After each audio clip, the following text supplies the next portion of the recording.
মৰাণ স্বায়ত্তশাসিত পৰিষদৰ সমষ্টি নিৰ্ধাৰণত খেলিমেলি ৭০% চাহ জনজাতি অধ্যুষিত গাঁও মৰাণ স্বায়ত্তশাসিত পৰিষদত অন্তৰ্ভুক্ত হোৱাৰ অভিযোগ সমষ্টি নিৰ্ধাৰণৰ ৰাজহুৱা শুনানিটো লাগিছে আউল এক প্ৰকাৰে বিতৰ্কত সোমাই পৰিছে মৰাণ স্বায়ত্তশাসিত পৰিষদৰ সমষ্টি নিৰ্ধাৰণ প্ৰক্ৰিয়া উল্লেখ্য যে মৰাণ স্বায়ত্তশাসিত পৰিষদ আইন ২০২০ অনুসৰি ২০১১ চনৰ লোকগণনা আৰু ৰাজচক্ৰ বিষয়ৰ প্ৰতিবেদনৰ ভিত্তিত ৫০%তকৈ অধিক মৰাণ বসতি প্ৰধান হিচাপে পৰিচিত ১৬৬খন গাঁৱৰ দ্বাৰা সমষ্টিৰ সীমাৰ খচৰা প্ৰস্তুত কৰা হৈছে আইন অনুসৰি ৰাজগাঁৱৰ ভিত্তিত নহয় এয়া পিয়ল গাঁৱৰ ভিত্তিতহে সমষ্টি নিৰ্ধাৰণৰ খচৰা প্ৰস্তুত কৰা হৈছে বুলি ইতিমধ্যে উল্লেখ কৰিছে তিনিচুকীয়াৰ জিলা আয়ুক্তই উল্লেখ্য যে খচৰাক লৈ কিবা ওজৰ আপত্তি থাকিলে জিলা আয়ুক্তে সোমবাৰৰ ভিতৰত দাখিল কৰাৰ আহ্বান জনাইছে আনহাতে দাবী আপত্তিৰ বাবে ইতিমধ্যেই তিনিচুকীয়া জিলাত ৰাজহুৱা শুনানি প্ৰক্ৰিয়া আৰম্ভ হৈছে সো সবতকে প্ৰথমত the Moran autonomous council act 2020 এই আইনৰ অধীনত এই গোটেই ডিলিমিটেশ্যন প্ৰক্ৰিয়াটো আৰম্ভ হৈছে আৰু আমি এই ড্ৰাফ্ট নোটিফিকেশ্যনটো এই আইনৰ অধীনতে আমি প্ৰকাশিত কৰিলোঁ দ্বিতীয়তে এটা কনফিউজন হৈছে কি কিছুমান ক্ষেত্ৰত আমি এনেকুৱা দেখা পাইছোঁ কি ৰেভিনিউ ভিলেজ আৰু সেন্সাস ভিলেজৰ যেটো কনফিউজন বহুত ক্ষেত্ৰত আমি গাঁও বুলি যদি কওঁ এই গাঁওটো মানে আমি ৰেভিনিউ ভিলেজ বুলি ধৰোঁ কিন্তু ডিলিমিটেশ্যনৰ ক্ষেত্ৰত এই মৰাণ অটোনমাছ কাউন্সিলত আমি সেন্সাস ভিলেজৰ কনসেপ্টটো লৈছোঁ আমি ৰেভিনিউ ভিলেজৰ কনসেপ্টটো লোৱা নাই সো যেই কেটা ভিলেজ তাতে নিৰ্ধাৰিত কৰা আছে ইকেটা গোটেইকেটা সেন্সাস ভিলেজ হয় সো ২০১১ সেন্সাস ৰিপৰ্টৰ হিচাপে যিকেটা ভিলেজ আছিলে এই ভিলেজ কেটা আমি লৈছোঁ এটো প্ৰথম দ্বিতীয়তে আৰু এটা প্ৰশ্ন উত্থাপিত যেটো হৈছে কি পাৰ্চেন্টেজ অফ পপুলেশ্যনৰ কনসেপ্টটো সো ইয়াতে আমি ভেৰি ক্লিয়াৰ এই মৰাণ অটোনমাছ কাউন্সিল এক্টে একদম ক্লিয়াৰ কৰি দিছে কি 50% population should be of Moran community তেতিয়া এই গাঁওটো এলিজিবল হ'ব আৰু তেতিয়া এই গাঁওটো ইনক্লুড কৰিব লাগিব মৰাণ অটোনমাছ কাউন্সিলৰ ভিতৰত আৰু গাঁৱৰ কনসেপ্টটো কি সেন্সাস ভিলেজ সো প্ৰথম কথা এটো হ'ল কি এটো মই ক্লিয়াৰিফাই কৰি দিব বিচাৰিছোঁ কি বেলেগ কোনো ক্ৰাইটেৰিয়া নাই সেন্সাস ভিলেজত 50% তকৈ বেছি মৰাণ কমিউনিটিৰ পাৰ্সনছ থাকিব লাগিব এতিয়া আমি এটা গ্ৰাউণ্ড ট্ৰুথিং কৰি পেলাই সাৰ্কেল অফিচাৰৰ পৰা ৰিপৰ্ট লৈ পেলাই এই ড্ৰাফ্ট খুচৰাটো আমি লৈছোঁ কিন্তু এই ড্ৰাফ্টটো ফাইনেল হোৱাৰ আগতে যদি কাৰবাৰ কিবা ক্লেইম আছে অবজেকশ্যন আছে ৰিটেন যোগেদি শ্ৰী চিন্ময় পাঠক এডিসি তিনচুকীয়া তেখেতে নোডেল অফিচাৰ তেখেতক ৰিটেন যোগেদি দিলে এই বস্তুটো পাব্লিক হিয়াৰিঙৰ যোগেদি পেলাই আমি এইটো প্ৰসেস কৰিম আৰু ফাইনালি স্পিকিং অৰ্ডাৰ যোগেদিয়ে ক্লেইম অবজেকশ্যন কেটা ডিসপোজ অফ কৰা হ'ব আৰু কিছুমান প্ৰশ্ন যেটো পাব্লিকে মোক সুধিছে আৰু কিছুমান কনফিউজন ক্ৰিয়েট কৰিছে কি পাব্লিকে এনেকাকে সুধিছে কি মানে পাৱাৰ কি থাকিব আৰু মানে ভিজাভি ডিসি কোনোবাই মোক সুধিছে কি ৰেভিনিউ পাৱাৰ যেটো ল্যান্ড সেল পাৰমিশন এটো কোনে দিব so this act is very clear তিনটা প্ৰশ্ন মেইনলি আহিছে কি ৰেভিনিউ ল এণ্ড অৰ্ডাৰ মানে মেজিষ্ট্ৰেসি আৰু হেৰি আমাৰ সাৰ্টিফিকেট সো এই তিনটা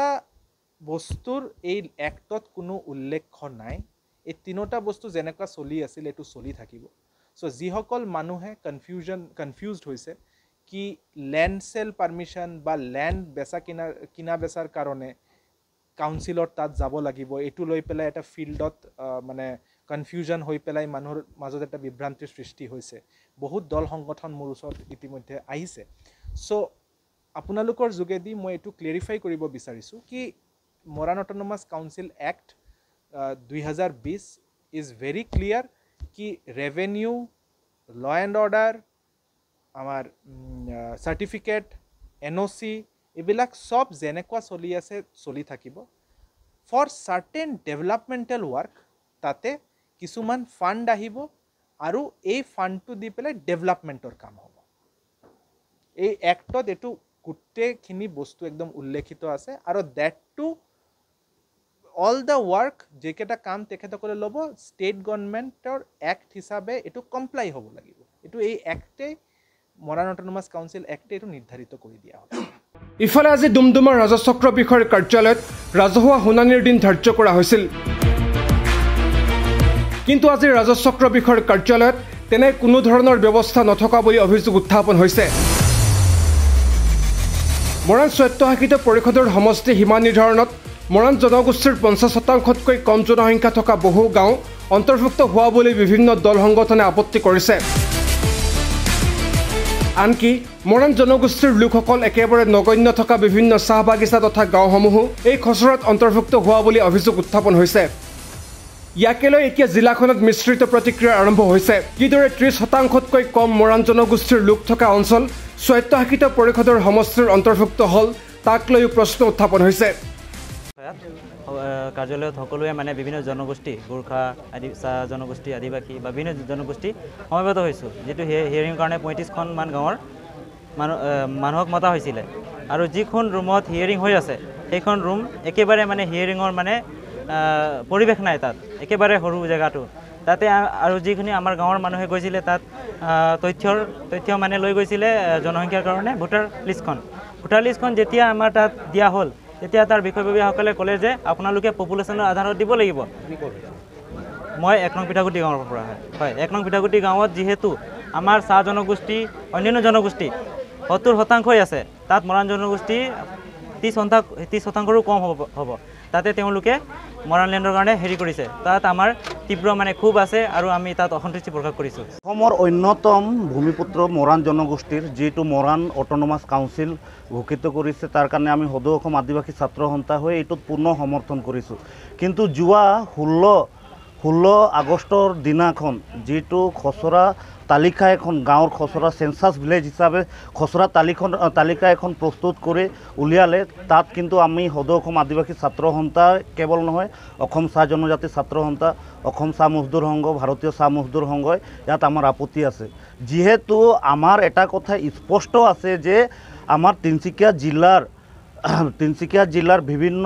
আমাৰ আদিবাসী অধ্যুষিত এলেকা বা চাহ জনগোষ্ঠীৰ অধ্যুষিত এলেকাসমূহত য'ত নেকি 50% মৰাণ জনগোষ্ঠীৰ মানুহে নাই, সেই অঞ্চল বা সেই গাঁওবিলাকৰ নামটো যি অট'নমাছ কাউন্সিলত অন্তৰ্ভুক্ত হৈছে এইবিলাক অতি শীঘ্ৰে কৰ্তন কৰিব লাগিব। আৰু যিহেতু আমি দেখা পাইছোঁ ইয়াত চৰকাৰৰ ক'ৰবাত চৰকাৰে এই বিষয়বস্তুটোক মৰাণ অট'নমাছ কাউন্সিলটোক লৈ সিহঁতি ক'ৰবাত চলেৰে বলেৰে কৌশলেৰে কিবা এটা কৰিব বিচাৰিছে। কিন্তু এনেসমূহ প্ৰশ্নৰ বিপৰীতে গোটেই বিষয়টো বিধিগত ব্যৱস্থাৰ মাজেৰে সম্পাদন কৰা হ'ব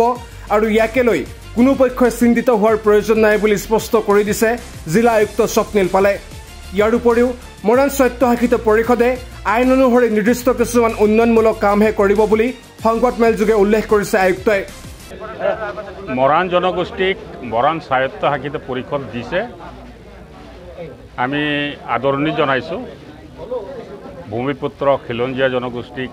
চৰকাৰে এনেধৰণৰ আজি বহু আন্দোলনৰ পিছত স্বায়ত্তশাসিত দিছে, আমি আদৰণি জনাইছোঁ। কিন্তু বৰ বেছি খৰখেদা কৰি তেখেতসকলে কামটো কৰিব খুজিছে। 16 তাৰিখে নটিফিকেশ্যন জাৰি হ'ল, তাৰপিছত বিভিন্ন দল সংগঠন অনুষ্ঠান প্ৰতিষ্ঠান গাঁৱৰ লোকে চাহ বাগিচাৰ লোকে কমপ্লেইনবিলাক দিয়াৰ পিছত তেখেতসকলক এই 27 তাৰিখলৈকে লাষ্ট ডেট কমপ্লেইন দিয়া। তো বিভিন্নজনে যোৱাকালি কমপ্লেইন দিছিলে, আজিয়ে মাতি দিলে ৰাতিটোৰ ভিতৰতে। তো ইমান ডাঙৰ এটা কাম হ'বলৈ গৈ আছে, খুব সুন্দৰভাৱে হ'ব লাগে, খুব ভালকৈ হ'ব লাগে। আৰু আমি দেখিছোঁ যে ইয়াত কেইবাখনো চাহ বাগিচা অন্তৰ্ভুক্ত কৰিছে। চাহ বাগিচাবিলাক আমাৰ টংডা চাহ বাগিচা, তাৰপিছত এই শুকানগুৰি চাহ বাগিচা, লংচোৱাল চাহ বাগিচা, ডাইচাজান চাহ বাগিচা, তো সেইবিলাকতো মানে মৰাণ জনগোষ্ঠীৰ মানুহ বিশেষ নাই। গতিকে আৰু বিভিন্ন গাঁও অন্তৰ্ভুক্ত হৈছে য'ত নেকি নেপালী মানুহ আছে, আহোম মানুহ আছে, কছাৰী মানুহ আছে, চাহ জনগোষ্ঠীৰ মানুহ আছে, বিভিন্ন জাতি জনগোষ্ঠীৰ মানুহবিলাক আছে। আৰু চৰকাৰে যিটো বান্ধি দিছে যে 50% থকাবিলাক অন্তৰ্ভুক্ত হ'ব লাগে বুলি চৰকাৰে নিজেই নটিফিকেশ্যনত এই কথাটো কৈছে। গতিকে নটিফিকেশ্যনৰ মতে কামটো হ'ব লাগে। গতিকে সেই নটিফিকেশ্যনৰ মতে কামটো নাই হোৱা বহু মানে এনেকুৱা গাঁও অন্তৰ্ভুক্ত হৈ গৈছে যিটো কাৰণে নেকি আজি ইয়াত আমি শুনানি দিবলৈ আহিছিলোঁ অহাৰ পিছত ইয়াত দেখিলোঁ যে প্ৰায় 10,000 মান মানুহ সমবেত হৈছে শংকিত হৈছে ভয় খাইছে আৰু শুনানিটো গ্ৰহণ কৰা নহ'ল গতিকে আজি বিভিন্ন দল সংগঠনে ইয়াত তেওঁলোকে নিজৰ যি মানে আপত্তি সেই আপত্তি তেখেতসকলে আমাৰ চক্ৰ বিষয়াক দাখিল কৰিছে ধন্যবাদ